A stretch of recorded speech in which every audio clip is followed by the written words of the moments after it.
c'est Roxane. Dans ma dernière vidéo, je vous avais annoncé que je participerais au Inktober 2017. Mais qu'est-ce que donc que ceci? Le Inktober est un challenge qui a été initié par Jake Parker, je vous mets le lien de son site dans la description. Il y explique aussi le principe, les règles du Inktober, simplement lui c'est la source. Pour ce challenge, le but est de réaliser pendant 31 jours, et donc les 31 jours du mois d'octobre, une illustration avec de l'encre par jour. Et tous les jours, on poste cette illustration sur les réseaux sociaux avec le hashtag Inktober ou le hashtag Inktober 2017.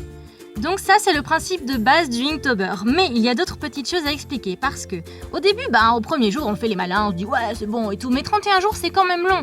Donc au bout du 16e, parfois, la moitié du mois, on a un petit blanc, on sait pas trop quoi faire. Voilà, c'est le petit coup de mou, ça arrive. Et Jake Parker propose sur son site une liste avec des mots qui pourront nous inspirer chaque jour du mois d'octobre. Certaines personnes font leur propre liste parce qu'ils préfèrent suivre des mots qui les inspirent plus tout simplement et qui leur correspondent plus. Et il y a aussi la possibilité de se donner un thème pour tout le mois d'octobre. C'est ce que j'avais fait l'an dernier sur Instagram, j'avais fait le Inktober, c'était un petit truc parce que j'ai fait vraiment des tout petits dessins. Le thème était Pets and Pumpkins, donc animaux et citrouilles. Voilà, donc j'avais réussi à le faire l'année dernière, mais YouTube c'est un autre défi parce que, comme je vous l'ai dit dans la vidéo précédente, il y a le défi technique avec le montage et tout ce qui va avec la vidéo, qui va être assez énorme à relever.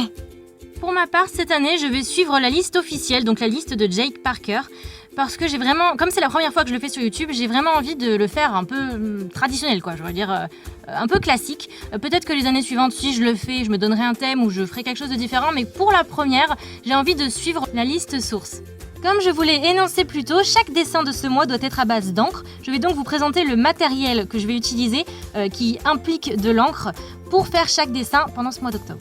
Pour commencer, la base, l'encre de Chine, l'encre noire, toute basique que je pense tout le monde connaît. J'ai aussi un petit flacon d'encre rouge qui restait, que j'avais, qui traînait, donc je pense que je vais l'utiliser si jamais l'envie me prend. Ces encres, je les utiliserai avec plume ou pinceau, au choix. Voilà, plume, j'avoue, ce sera pour un jour où j'aurai du courage parce que je n'ai pas vraiment d'expérience dans l'utilisation de la plume. Je l'ai déjà fait, d'ailleurs vous pouvez le voir dans un des speed paint de l'année dernière que j'avais fait, je crois, avant l'été. J'utilise la plume, mais bon, voilà, c'est bien parce que moi j'ai des progrès à faire avec plein de techniques différentes. Après arrivent les brush pens que j'adore. Le petit c'est un Pocket Pentel Brush Pen et le gros c'est un Pentel Brush Pen. Enfin je crois, en gros ce sont des stylos pinceaux en fait avec une pointe de pinceau dont l'encre s'écoule directement dans la pointe du pinceau. Voilà, enfin de toute façon vous le verrez dans les speed paints, d'ailleurs vous les avez déjà vus dans des speed paints précédents. Et on passe aux microns. Les microns, ouais! Ceux-là, je les utilise depuis extrêmement longtemps. En tout cas, je les utilise pas forcément souvent, mais je les connais depuis très longtemps. Parce que déjà, plus jeune, genre je devais avoir 13 ans ou entre 13 et 16 ans, je les connaissais déjà et j'avais déjà envie d'essayer de les utiliser parce qu'ils sont très fins. Ce sont des feutres fins, en fait, des stylos, en fait, des stylos microns qui ont différentes épaisseurs de pointe et on peut faire de choses très précises avec. D'ailleurs, je les ai utilisés pour le petit dessin que vous avez vu juste avant. Voilà pour le matériel que je vais utiliser et qui implique de l'encre, mais je vais également avoir besoin de mon crayon gris et de ma gomme pour pouvoir faire le sketch avant de passer à l'encre justement, de mon gel pen blanc pour faire ressortir quelques éléments du dessin une fois qu'il est un petit peu abouti. Et en plus de ça, je ne vais pas faire le Inktober au sens strict, dans le sens où je vais n'utiliser que de l'encre, puisque je m'autorise d'autres joyeusetés, telles des paillettes, du masking tape, des crayons de couleur ou de l'aquarelle, enfin toutes les autres techniques, les autres médiums que je possède. Je me dis que si jamais l'envie me prend, je vais pas m'empêcher de rendre un dessin comme je l'imagine, parce qu'il y a les règles du Inktober. Je me dis voilà, la base du dessin doit être à l'encre, mais si jamais me prend l'envie d'utiliser autre chose, je ne vais pas m'en empêcher. On en vient au format que je vais utiliser pendant tout ce mois-ci. Alors j'avais un gros bloc de feuilles et j'ai découpé dedans le format que je souhaitais. C'est pas un format trop gros parce que j'ai vraiment envie d'être cool sur le dessin, dans le sens où voilà, le but ça va pas être de faire des dessins complètement fous, mais de réussir le défi parce que comme je vous l'ai dit, 31 jours c'est quand même long. Et un petit format, ça me permettra de concentrer mon attention sur le fait de travailler mon dessin sans avoir à remplir trop de zones, etc. Vraiment me dire que je fais de petites choses régulièrement et terminer.